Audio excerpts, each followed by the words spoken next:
প্রথমে কাজ ছেড়ে ব্যাঙ্গালোর এখানে এসে জয়েন করলো যাতে বাবাকে একটু দেখতে পারি। দে ফেল চিটেড, যে বাবার সাথে এটা হলো, এটা দে ফেল চিটেড। ভগবান এরকম দিয়ে নিলেন।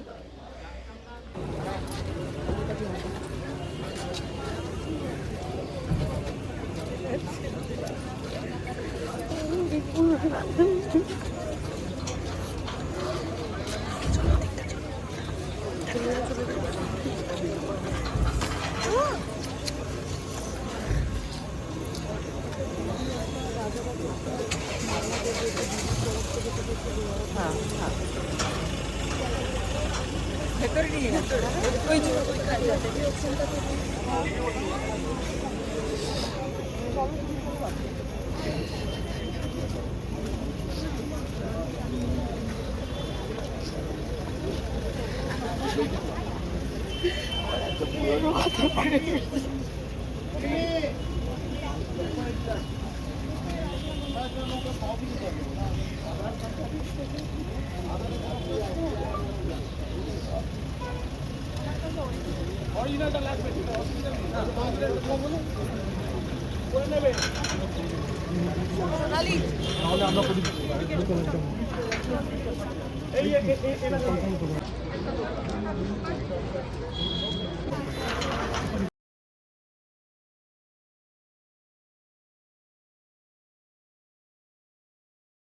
खाने का पदार्थ या विभिन्न पदार्थ ले जाना मना है।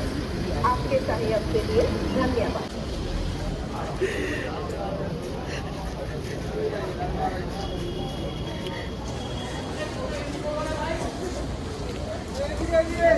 ছিল যে আন্তরিকতা, যে ভালোবাসা, একে অপরের প্রতি যে রেসপেক্ট, তখনও রং লাগেনি তো এত, মানে তখন মানুষের সত্যিকারের মানুষের রংটা ছিল। এখন তো অনেক রং হয়ে গেছে, মানুষ ভীষণ চেঞ্জ হয়ে গেছে। এখন এই আন্তরিকতাটা আমি পাই না। আমার প্রথম ছবি অ্যাকচুয়ালি যেটাতে সবাই আমাকে ছবিতে চিনলো, সেটা হচ্ছে তিন মূর্তি রাজা সেনের ছবি। এটাকে নিয়ে যাবে তো যাক না, দাঁড়িয়ে আছে কেন? এটা নিয়ে বেরিয়ে যাবে। আমার মনে বেরিয়ে চলে যাক। আমরা বৌদিকে তুলে নিয়ে আমরা বেরিয়ে যাই।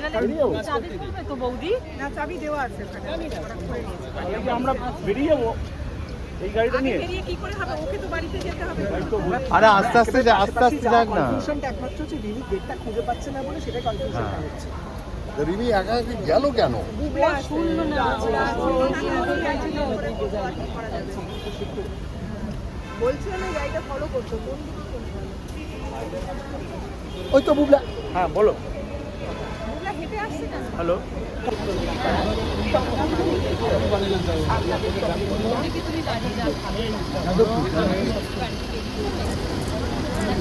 তোমার ট্রেনে ঢুকছে, তোমার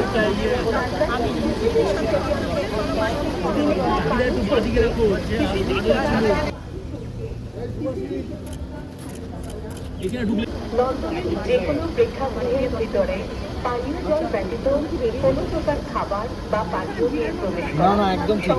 বেরিয়ে পড়ো বাড়িতে। আপনাদের সহযোগিতা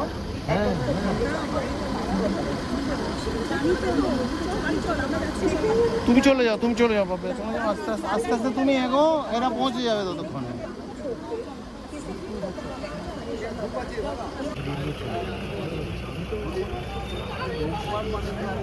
আমাকে বুঝলো বললো তোমার আজকে। হ্যাঁ এক্ষুনি ঢুকবে, ওরা আমাদের একটু পেছনেই ছিল। আর আমি যখন বেরোলো তখন নিয়ে আসলো।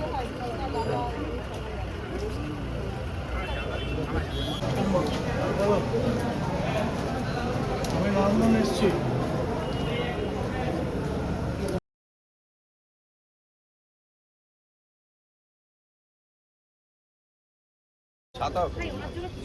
অঞ্জনাদি মুখ হচ্ছে না, এদিকে এদিকে এদিকে একদম।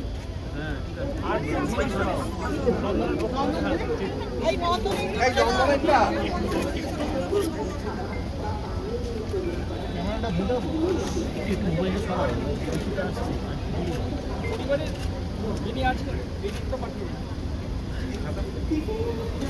এবার পরিবার থেকে আপনার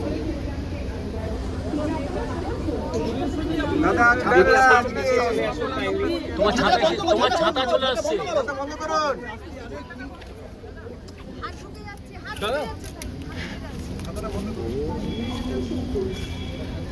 ভাই তুমি এরকম ভাবে এইভাবে কি ওটা ঠিক আছে এইটা রেখো না সামনে।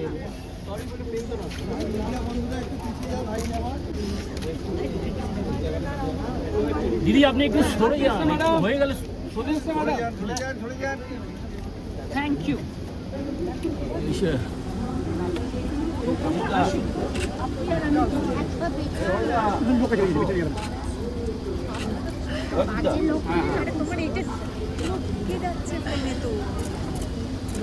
এই তোমার ফ্রেমে ঢুকছে তোমার ইয়ে চাকিটা একটু বাঁদিকে রাখো, গাঢ় হয়ে যাচ্ছে মুখ।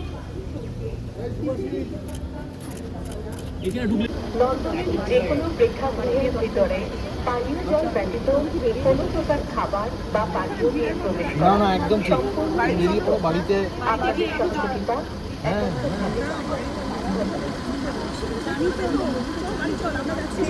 তুমি চলে যাও বাবা, তুমি যাও, আস্তে আস্তে আস্তে আস্তে তুমি এগো, এরা পৌঁছে যাবে ততক্ষণে।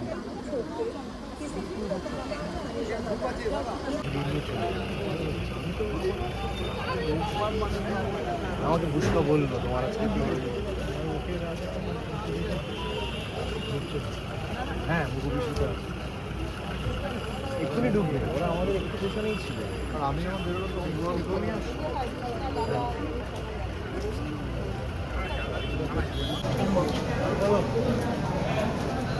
আমি লন্ডন এসছি, ওখানে নিচে দেখো ছবিটা পাই, একটু আমরা ছবিটা পাই জানি একটু দাদা আপনি একটু সরুন না, সরুন। নামছে আমার লোকজন নামছে, দাদারা আসছে। ঠিক আছে, হ্যাঁ তাহলে হ্যাঁ ঠিক আছে থাকি। হ্যাঁ একটু সময় দিতে হবে, বুঝছিস তো, ওরা না এসে আর তো পাবে না দেখতে।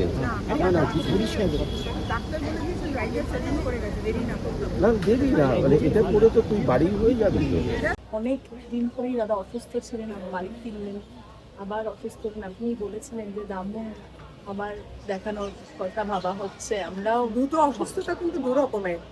ওনার কিন্তু প্রথম একটা সার্ভাইকাল স্পাইনের অপারেশন হয়েছিল, ভালো হয়ে গেছিলেন, হাঁটাচলা করছিলেন, বেরোচ্ছিলেন। লাস্টলি উনি শরৎচন্দ্র চট্টোপাধ্যায়ের উপর একটা ডকুমেন্টারি শুরু করেছিলেন, সেটার একদিন শুটিং বাকি ছিল, এডিটিং সিন যাদের বাকি ছিল বাকি ছিল। আদারওয়াইজ উনি ফিট অ্যান্ড ফাইন ছিলেন। আমি হি ওয়াজ মাই ফ্রেন্ড, লেটার হাজব্যান্ড। আমি বলবো যে he has lived his life, উনি যা চেয়েছিলেন তাই করেছেন। মানে হয়তো আরো 10 বছর বাঁচলে আরো কাজ করতেন, কিন্তু এই চলে যাওয়াটা কাম্য ছিল না। কারণ he had a lung infection, suddenly pneumonia হয়েছিল। বারবার জিজ্ঞেস করেছিলেন যে আমার লাংটা ভালো হয়ে যাবে তো, ডাক্তাররা তো আশ্বাসও দিয়েছিলেন। কিন্তু ডেস্টিনি বলে, নিয়তি বলে তো একটা জিনিস থাকে, যার সামনে আমরা সবাই অসল যে আমার কখন আমার অ্যাক্সিডেন্ট হবে, কখন আমি চলে যাব, কখন আমার অনেক ভালো থাকবো, কখন আমার খারাপ হবে, এটা আমি কোনো মানুষের মধ্যে বলতে পারে না। তো সেই জন্যে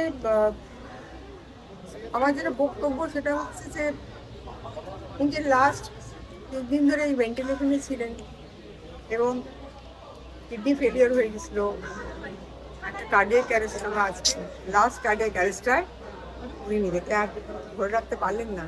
but he was loved by everyone. মানে সরি, মানে সমস্ত নার্স, ডাক্তাররা, junior doctors in PG, everybody, সবাই ওনাকে প্রচণ্ড ভালোবেসেছেন এবং তারা চোখের জল বেড়েছে। একটা আশ্চর্য, একটা 4 দিন 5 দিন মানুষ থেকে কী করে তার জন্য এত ভালোবাসা তৈরি হয়, এটা একটু অভাবনীয়। মানে তার মানে he is a happy go lucky person, fun person, মজার লোক, আনন্দ করেই চলে গেলেন। এবং আশ্চর্য, আমার বড় মেয়ে বিদেশে থাকে, জোর করেই বাবাকে হসপিটালে দিয়ে গেছে যে মা তাড়াতাড়ি বাড়ি আনো সুস্থ করে, তারপর আমি দেখছি কি থেরাপি শুরু করা যায়। ছোটো মেয়ে কাজ ছেড়ে ব্যাঙ্গালোর থেকে এখানে এসে জয়েন করলো যাতে বাবাকে একটু দেখতে পারে। দে ফেল্ট চিটেড, যে বাবার সাথে এটা হলো, এটা দে ফেল্ট চিটেড। ভগবান এরকম দিয়ে নিলেন।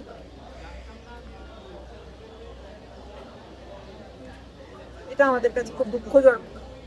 ইন্ডাস্ট্রির প্রথম থেকে উনি তো সকলকে ভালোবেসেছেন, কারোর সাথে কোনো দুর্ব্যবহার করেননি এবং প্রত্যেকটা মানুষ শুনে শক্ত হয়ে যাচ্ছে। আমরা নিজেরাই শখে রয়েছে, আমরাও যে শখে নেই তা না। আমরা ভাবিনি যে এইভাবে টার্নিং পয়েন্টটা হবে। আমরা ভেবেছিলাম যে আস্তে আস্তে উনি ভালো হয়ে যাবে। আর পিজিতে দিয়েছি মানে উনি সবসময় বলতেন পাপিয়া যেখানেই আমাকে পিজিতে দিও, কিন্তু ওখানে হার্ট অ্যান্ড লাংস দারুণ, আর কোথাও নিয়ে যাওয়া full support from the government. Papiya Adhikari আমাকে ভীষণ সাহায্য করেছিল।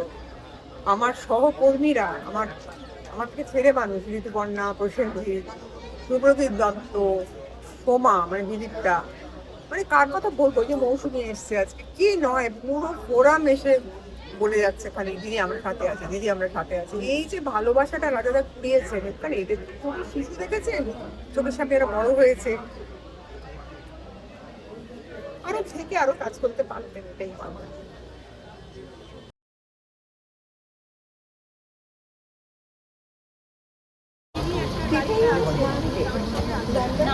না, উনি আমাকে বলেছে আমি গাড়িতে আসছি কিন্তু আমি ভেতরে ঢুকবো না, বাইরে দাঁড়িয়ে যাবো।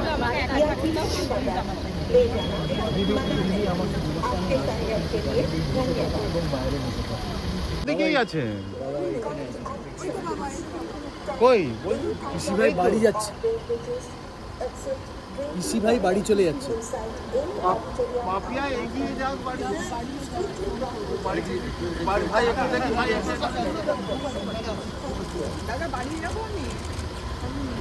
আমি না না আমার আরে আপনার তার থেকে বেশি ভূত হতো আমাকে আপনি মারলেন।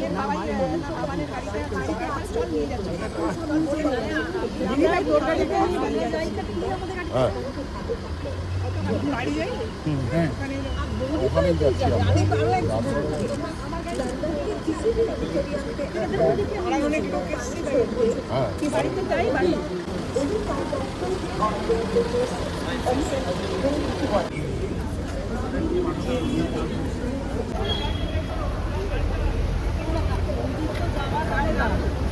হ্যালো বুঝলা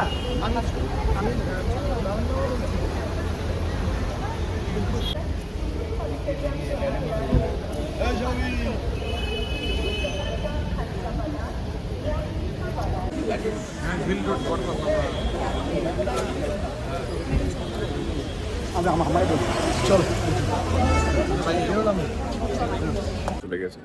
আমার সঙ্গে আনফর্চুনেটলি কোনোদিন আলাপ হয়নি, মানে আমার সঙ্গে আনফর্চুনেটলি আলাপ হয়নি কোনোদিন, সুযোগ হলো না।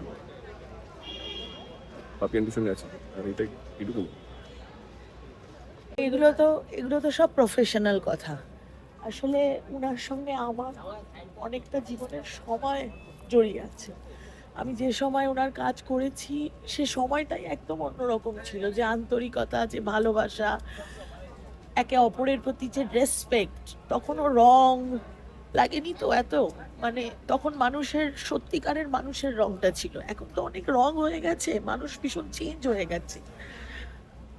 এখন এই আন্তরিকতাটা আমি পাই না। আমার প্রথম ছবি অ্যাকচুয়ালি যেটাতে সবাই আমাকে ছবিতে চিনলো সেটা হচ্ছে 3 মূর্তি রাজা সেনের ছবি। ওই ছবিটা না আমি করতে চাইনি, কারণ ওই ছবিতে যে রোলটা ছিল, থ্যাংক ইউ, ওই ছবিতে যে, থ্যাংক ইউ সো মাচ, এদের জন্য এখন আমরা সত্যি বেঁচে আছি, মানে এইসব দর্শকদের জন্য। নাহলে আমাদের ইন্ডাস্ট্রিটার খুব খারাপ অবস্থা। আমি সবাইকে বলি একটু একে অপরের সঙ্গে মিলে থাকুন, এত বিভেদ বা এত আলাদা হয়ে থাকবে না। এনিওয়ে, যে কথাটা বলতে যাচ্ছিলাম, আমি ওই কাজটা করব না, কারণ আমাদের ছোটবেলায় যেটা থাকে একটা ধারণা যে গ্ল্যামারাস রোল না করলে বুঝি ছবিতে কিছু দর পাওয়া যায় না। তো ওই ছবিটা আমার একটা মনোজ মিত্র, সাবিত্রী চ্যাটার্জির কাজের লোকের রোল ছিল, তো আমি এটা করতে চাইনি। যদি এখন হলে লুফে নিতাম। রাজাদা নিজে আমার বাড়িতে এসে আমাকে বলেছে তুই আগে লিকার চা কর, তারপর তোর সঙ্গে সব কথা। আজকের দিনে রাজা সেনের মতো ন্যাশনাল অ্যাওয়ার্ড পাওয়া ডিরেক্টরের আমার মতন একজন সামান্য অভিনেত্রীর বাড়িতে এসে একটা ছবিতে হ্যাঁ করানো, এটা তো আমার কাছে একটা বিরাট স্মৃতি, বিরাট পাওনা। এই মানুষগুলোকে আমি পেয়েছি, পাপিয়াদি, রাজাদা মেয়েরা, রাজাদা পারিবারিক সম্পর্ক, তারপরে কত কাজ করেছি রাজা সেনের সঙ্গে। রাজা সেন একটা অধ্যায় আমাদের বাংলা ইন্ডাস্ট্রি, যে অধ্যায়ের সঙ্গে জড়িত আছে শ্রদ্ধা, ভালোবাসা এবং আন্তরিকতা। সে মানুষগুলো একটা গোল্ডেন পিরিয়ডের মানুষ, এখন সব ফেক, নকল হয়ে আসছে। বলার মতো কিছু থাকে না। একসাথে কাজ করেছি পাপিয়াদির সাথে, পাপিয়াদির যুদ্ধ সামনে থেকে অনেকটা দেখেছি।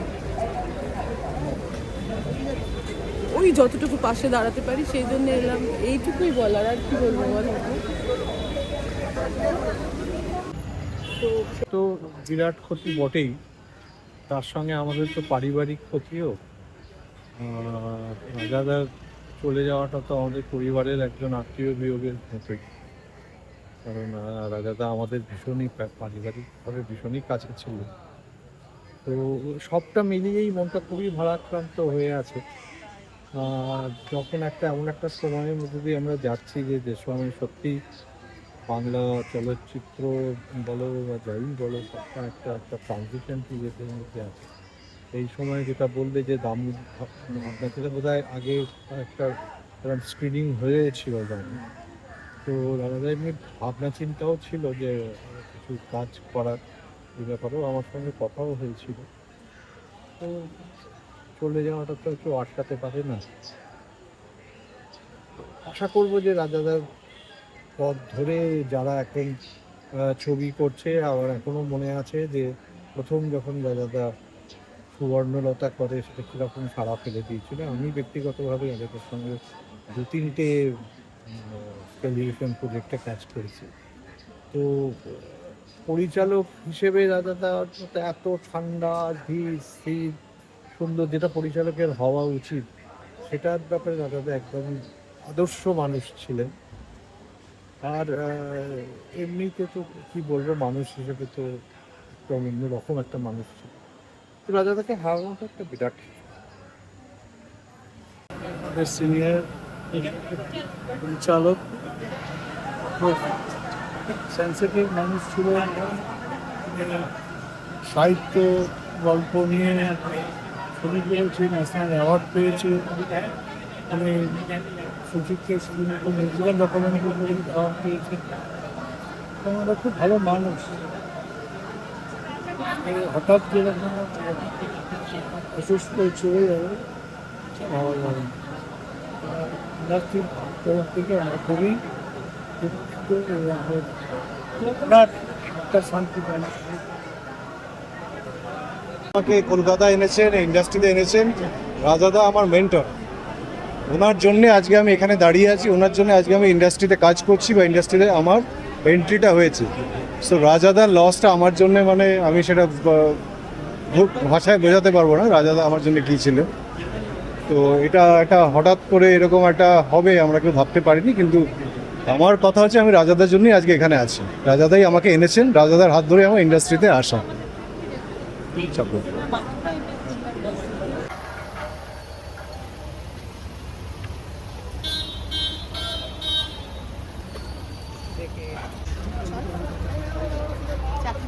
গাড়িটা ইয়ে করে নি,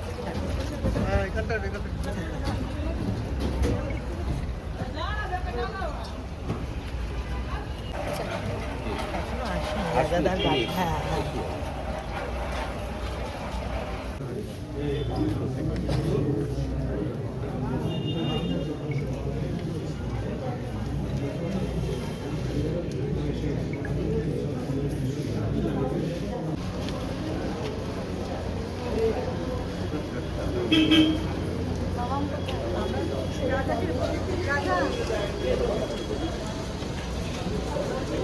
রাজাদার সাথে তো আমার ক্যারিয়ারের শুরুতে আমি যখন ডিওপি হিসেবেও কাজ করেছি আমার সাথে, তারপরে আমার তো ডিরেক্টর আর ক্যামেরাম্যানের সম্পর্ক ছিল না, তার ঊর্ধ্বে রাজাদার সাথে আমার দীর্ঘদিনের বন্ধুত্ব এবং প্রায়ই আমাদের দেখা সাক্ষাৎ হতো, আমরা বিভিন্ন রকমের আলোচনাও হতো।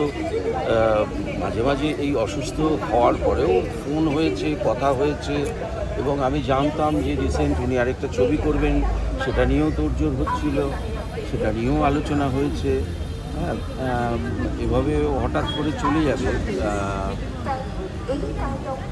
জানি না, কারণ আমার যেটা সব থেকে অসুবিধে যে আমি রাজাদা আমরা বহু অনুষ্ঠানে আমরা একসাথে সেখানে বিচারক থাকতাম, অনেক কিছুই আমাদের একসাথে করেছি, প্রচুর অ্যাওয়ার্ড অনুষ্ঠান, প্রচুর ফেস্টিভ্যাল। সেই জায়গাটাতে মিস করবো রাজাদাকে, নিশ্চয়ই মিস করবো। এবং আমার সাথে রাজাদার সম্পর্ক প্রায় 35 বছরের, তার ওপরের সম্পর্ক প্রায় 40 বছরের কাছাকাছি সম্পর্ক। হ্যাঁ, শুধু রাজাদা নয়, রাজাদা, তার স্ত্রী পাপিয়া, সবার সাথেই আমার দীর্ঘদিনের সম্পর্ক। সেটা তো সত্যি মিস করবো। এবং বাংলা সিনেমার আমি বলতে পারি যে ধারার সিনেমাগুলো আজকাল প্রায়ই হয় না, একটা ভিন্ন স্বাদের সিনেমা রাজাদা করে গেছেন। তার আত্মীয় স্বজন, দেশ, হ্যাঁ, বা দামু, সেগুলো প্রত্যেকটা ছবি থেকে যাবে। রাজাদা চলে গেলেন, কিন্তু রাজাদার কাজগুলো আমাদের কাছে বাংলা সিনেমার ইতিহাসে থেকে যাবে। রাজাদা এমন একটা মানুষ ছিলেন, তো খুব মানে অসাধারণ অসাধারণ ছবি করেছেন, কিন্তু রাজাদার সাথে কাজ করতে গিয়ে যেটা দেখেছি, রাজাদা আমাদের নতুনদের, তখন আমরা একদম নতুনদের খুব উৎসাহ দিতেন এবং নতুনদের কাজ দেখতেন। অনেকে হয়তো বলতো তোমার কাজ দেখিনি কোনোদিন, রাজাদা বলতো হ্যাঁ দেখেছি, আরও ভালো করতে হবে বা আরও ভালো করো। এবং রাজাদার সাথে কাজ করতে গিয়ে কখনো ফিল করিনি যিনি অত বিরাট মাপের পরিচালক। সেজন্য আজকে সত্যিই খুব খারাপ লাগছে।